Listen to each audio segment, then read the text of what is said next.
Hello, everybody. It's Max with Crypto Talk Now. Quant has absolutely been surging.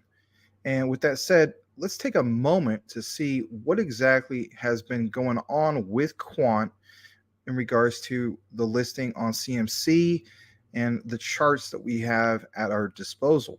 So, if you can bring your attention to this screen, you will notice that right from CMC, it shows right here on the 24-hour chart, it's up about close to 14%. And on that 7-day chart, it's sitting at about 21.91, so about 22%. Really, really impressive for Quant, sitting at that 31 spot. And on top of that, the actual price about $165.32. A real big jump for Quant. A little bit more in regards to Quant. The market cap is really close to about 2 billion on that market cap. On top of that, the volume about 120% up. So what exactly is going on with Quant, and why all of a sudden the surge? Is it because of ISO 222? Basically, that switch being turned on, coming up in the next few weeks with November, basically coming up here soon. Well, could very well be the case, but I think there's a little bit more to that. I want to show you this particular piece right here. And this, of course, comes straight from bitcoinist.com. Like it says right here, Quant price prediction, why Quant keeps surging, and why, some of these other things are coming out like XRP and whatnot. We're not going to get really into a price prediction, but where I want to draw your attention is this right here. Why Quant is surging. So it says, despite the ongoing bear market, of course, that we're in, Quant is up 40% on the month, but is up much higher than that. 80% from, September 2022 lows. Over the course of the past 6 weeks, Quant managed to surge from a low of $86 to reach as high as, $160 before retracing to that $155 support level. A little bit more in regards to Quant. Quant, of course, has been making headlines recently after taking center stage at Sibos, the world's largest financial services conference. Swift hosted the conference, and Quant had its own presentation at the conference lined up. And of course, we're going to show you guys that piece here just in a moment.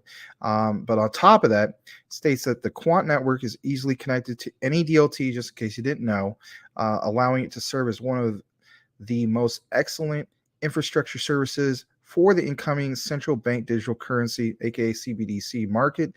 Quant already has joint trials to implement CBDCs with the Bank of England for the digital pound. And of course, if you've been following everything that's been going on with England, with some of these introductions of certain bills, you can see how this is all lining up. On top of that, it says the Quant network is also one of the limited tokens that are, of course, ISO 222 compliant. We've basically mentioned that multiple times here at Crypto Talk Now, allowing it to plug into the high-value digital standards payment systems when banks transition. Another great reason to get behind Quant is its tokenomics.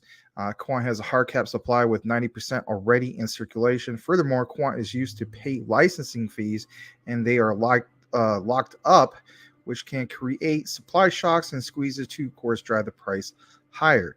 Lastly, the founder, aka CEO, Gilbert Verdian, is very well connected with the financial system. Of course, if you look into his background, MasterCard, the Federal Reserve, BP, and HSBC, to say the least. Now, in regards to what we want to go ahead and show you, you're going to see this particular piece here. This, of course, was from Sibos. It's going to show you just that. And give me just a second. I'm just going to basically draw your attention to this piece. And, it's just right to the point. I mean, it shows them right there being interviewed.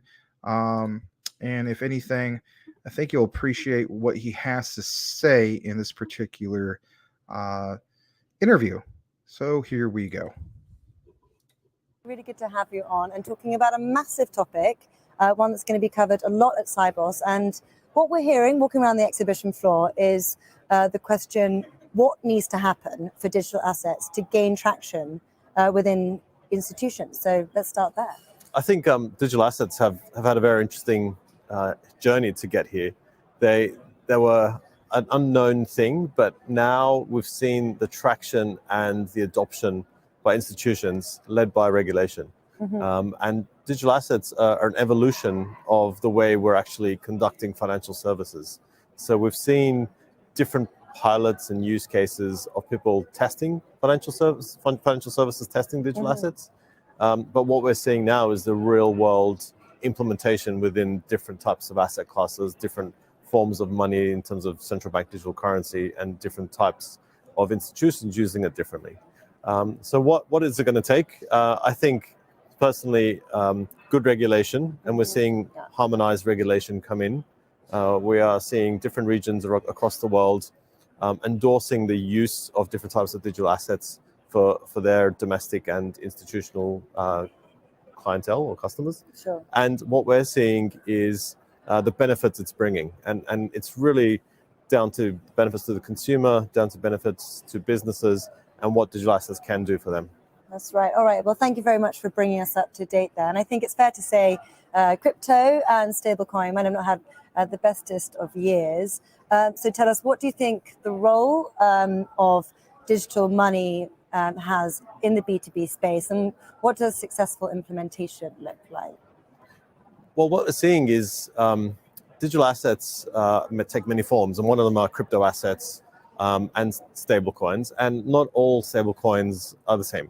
What we've seen is speculative type of stablecoins, which are algorithmic and not really backed by different types of assets that are trusted or stable. And we've seen a lot of use and misuse of that type of asset, which has led to crashes within that market. But having said that, what we actually need to focus on is the institutional use of a payment using a digital asset. So a commercial stablecoin, which is issued by a bank, it's backed by collateral, and you can use it interchangeably. It's interoperable. You can use it across borders, and then it's actually settled and collated back to the bank, to the central bank. And what that will do is really allow new forms of money to exist. It's a digital dollar, a digital pound, a digital euro, for consumers to be able to conduct automation, have better privacy protection, and using a new form of money gives us a way to do things which we couldn't do before.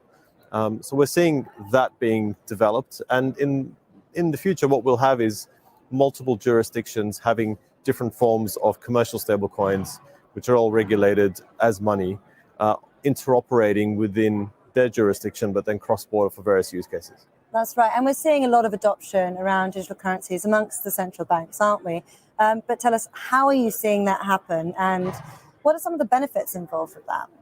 What we're seeing is a phenomenal take-up of CBDCs. If you look at the stats today, 105 central banks are actively working or implementing different types of CBDCs, and there's retail, and then there's wholesale. And what that means is that the regulation has allowed them to take that step. So they are actively looking at the benefits, having cash, commercial money, and central bank money working within the financial system. And what does that mean from a policy perspective? Well, it means greater visibility. They can understand risk, so we don't have another financial crisis. What does it mean to the consumer? Better protection in terms of disbursements. You can actually spend central bank money that's backed by the central bank as government payments. You can actually use it for various use cases that are wholesale. You can settle easily between counterparties using central bank money rather than going through multiple steps and checks, which take a long time. So the benefits that it brings is interoperability, privacy, and accelerated forms of digital money, which you can actually do really innovative use cases and automate complex payment flows. Well, I'm sure we could speak for a lot longer on this topic. It's a really fascinating one, but I'm going to let you get back to the event and continue these discussions with other delegates. But Gilbert, thank you very much for sharing your insights today. It's been a pleasure. Likewise, thank you. Thanks for having me. All right, so there you have it in regards to Gilbert Verdurian's recent interview with Subos, and I thought it was, very, very good to say the least. It gives you a broader perspective of where he's coming from and how this all basically works out. I myself, I'm extremely bullish on Quant. A lot of our members of the community basically want to have at least 10 quant in their portfolio. But whatever the case be, some people feel as though that they want this, of course, to drop in price, and crash, and for you to accumulate more. Let's face it, it is quant, and some of these price expectations for the future are just astronomical, to say the least. So let me know what you guys think in regards to all of this, the hype, and why quant is basically surging. Is it more than what we just mentioned, or is it just basically what you saw outlined? So again, like, comment, subscribe if you haven't done so already, and by all means check out the new app and website for that matter, cryptotalknow.net, provided by a wonderful member of our community, Legrand Commission. We hope that it will end up being your one-stop shop for all things crypto. By all means, take a look into it. You can set up groups, instant messaging, basically set up blogs, you name it, right from it. And guys, that's it for now in regards to the quant news. Join us every day for a live show, the Max and Larry Show, 9 p.m. Eastern, 6 p.m. Pacific. And it's just that. I hope you all have a blessed day, and we'll see you on the next one.